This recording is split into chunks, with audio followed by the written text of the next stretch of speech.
Item 7, profecias contra Israel e Síria. Estudando Isaías capítulo 7, versículos 1 a 25. O versículo 1 diz: Rezim, rei da Síria, e Peca, filho de Remalias, rei de Israel, subiram a Jerusalém.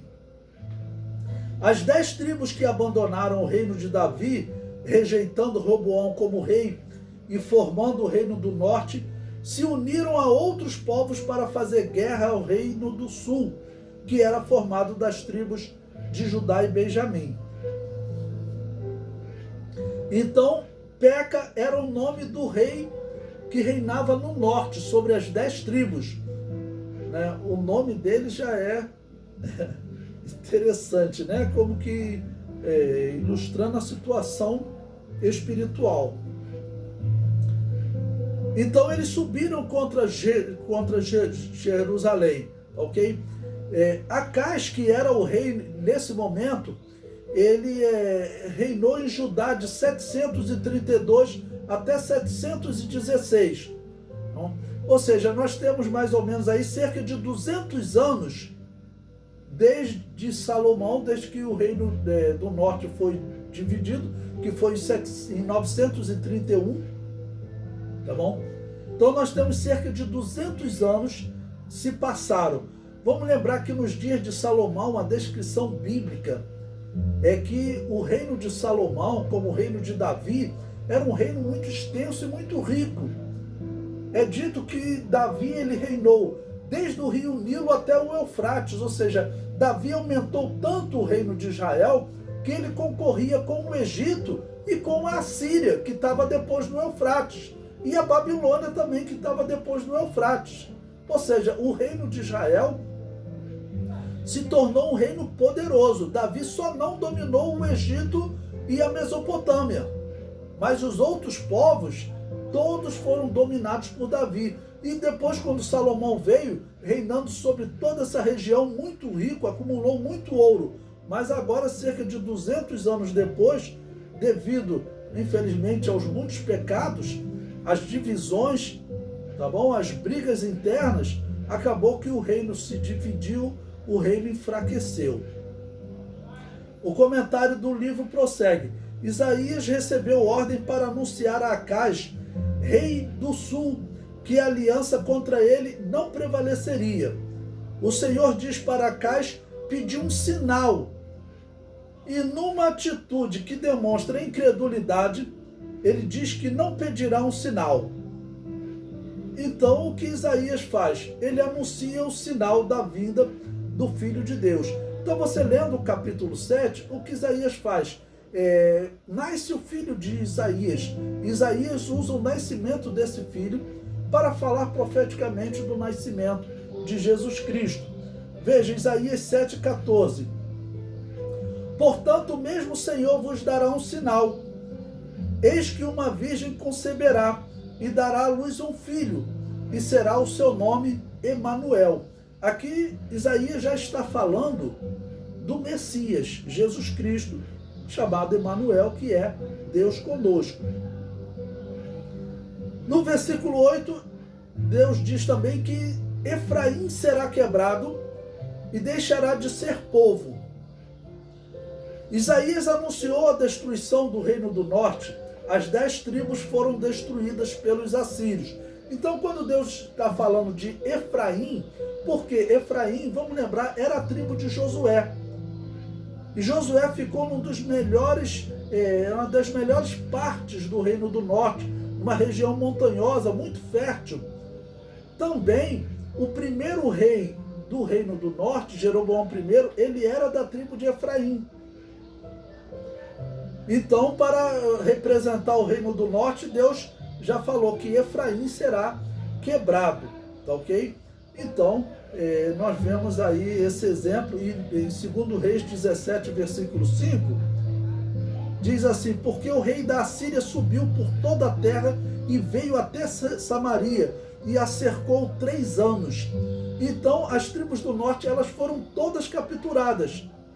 Até o reino do sul, só Jerusalém não será capturada, porque Isaías vai orar e Deus vai livrar Israel. Mas o reino do norte, ele foi capturado. Então, ou seja, Efraim, que vamos lembrar, era o filho mais novo de José, mas ele recebeu até uma bênção maior, porque quando Jacó foi abençoar os 2 filhos de José, José automaticamente colocou o filho maior sob a mão direita e o filho menor sob a mão esquerda. E Jacó, ali convertido agora como Israel e como profeta, o que ele faz? Ele troca as mãos e coloca a mão sobre Efraim, dando uma bênção maior sobre ele. Então Efraim foi um homem importante, mas infelizmente, depois Efraim, a tribo, acabou se desviando, porque Jeroboão, ele já iniciou instalando uma idolatria no Reino do Norte, tá bom? Ele instituiu 2 bezerros de ouro, tá bom? No Reino do Norte, para que eles não fossem a Jerusalém adorar. E veja, o profeta prossegue nesse capítulo 7 de Isaías, e é interessante a profecia que ele vai fazer no versículo 15. Ele está falando do seu filho e da profetisa, que é a sua esposa, E no versículo 15 ele diz: manteiga e mel comerá, até que ele saiba rejeitar o mal e escolher o bem. Na verdade, antes que este menino saiba rejeitar o mal e escolher o bem, a terra de que te enfadas será desamparada dos seus 2 reis. E é interessante porque isso se cumpriu. Quando Jesus nasceu, quem era rei em Israel? Era chamado Herodes, que era chamado o Grande, Herodes morreu quando Jesus ainda estava no Egito. Então o anjo fala com José, ele volta do Egito. Quando ele chega em Canaã, quem está reinando? Está reinando o filho de Herodes, chamado Arquelau. Então José vai para a região da Galileia. E quando Jesus cresce, ou seja, quando ele amadurece, tá bom? Quando ele amadurece, o rei Arquelau já havia morrido, porque ele morre no ano 18 depois de Cristo, tá bom? Jesus começa o seu ministério com quase 30 anos, ou seja, perderam-se 2 reis, conforme Isaías profetizou, uma profecia espetacular. Hoje nós temos no nosso meio muitos seminários, faculdades, eles desacreditam nas profecias preditivas. Eles preferem argumentar que esses foram textos acrescentados mais à frente. Mas Isaías profetizou, isso está bem claro. O versículo 17, também o profeta prossegue: mas Yahvé fará vir sobre ti, sobre o teu povo e sobre a casa de teu pai, pelo rei da Assíria, dias tais quais nunca vieram, desde o dia em que Efraim se separou de Judá. Então, o que parece que Isaías está falando agora? Isaías, por isso eu disse no começo que é difícil interpretar a profecia dele. Ele fala algo do presente e também fala do futuro, fala do seu filho, fala do Messias. Então, depois que Jesus veio ao mundo, nós temos o exemplo daquela rebelião de Bar-Coba, e depois aconteceu que, não os assírios, porque não havia mais essa nação, mas o povo que dominou aquela região onde os assírios viviam, que eram os persas, eles acabaram por atacar Israel, cumprindo-se a profecia de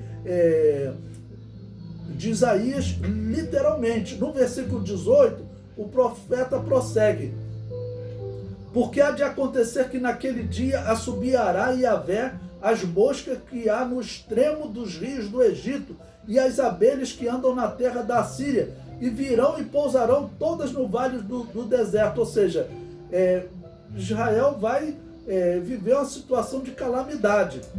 E nas fendas das rochas, e em todos os espinhos, e em todas as florestas, naquele dia refará o Senhor com uma navalha alugada, que está além do rio, isto é, com o rei da Síria, a cabeça e os cabelos dos pés, e até a barba totalmente tirará.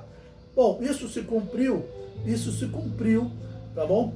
Porque os persas, que eram então os assírios, né, ali do 7º século da era cristã, acabaram por invadir aquela região de Canaã. Isso aconteceu no ano 614 depois de Cristo. Aí vem os católicos, né, que também acabam ocupando aquela região, e Israel viveu realmente um período de grande dificuldade. E é interessante, até se nós observarmos agora o capítulo seguinte, né, desse que nós estamos estudando, já no capítulo 8, ele vai dar um nome para o seu filho com assim, uma pronúncia em árabe, porque ele vai usar um nome árabe para o seu filho, tá bom? Veja o capítulo 8, versículos 1 e 2. Disse mais também Yahvé: toma um grande volume e escreve nele em estilo de homem, apressando-se ao despojo, apressou-se à presa. Então tomei comigo fiéis testemunhas, a Urias, sacerdote, e a Zacarias, filho de Geberequias, e fui ter com a profetisa, que é a esposa dele. E ela concebeu e deu à luz um filho. E o Senhor me disse: põe-lhe o nome de Maer Salah Hasbaz. Então, por que um nome árabe? Porque exatamente os persas, eles assumiram a religião árabe. Os persas hoje é o Irã. Então Isaías está profetizando que eles virão, né, contra Israel. Um rei chamado Corões II, se você procurar na história, esse rei acabou dominando aquela região, tá bom? Então os católicos dominaram no período. Constantino ocupou aquela região, construiu muitas igrejas. Aquela região foi até, no período católico, financeiramente falando, foi bem abençoada. Não gostaria de usar o termo abençoado para a parte financeira, mas foi financeiramente, eles ficaram bens. E depois vieram os persas, que eram os assírios, e dominaram aquela região. E depois, no capítulo 8, versículo 5, Isaías diz: e continuou Yahvé a falar comigo, dizendo: porquanto este povo desprezou as águas de Siloé. Ou seja, eles desprezaram Jesus Cristo, né? Aquele que veio para realmente satisfazer a sua sede, atender todas as suas necessidades.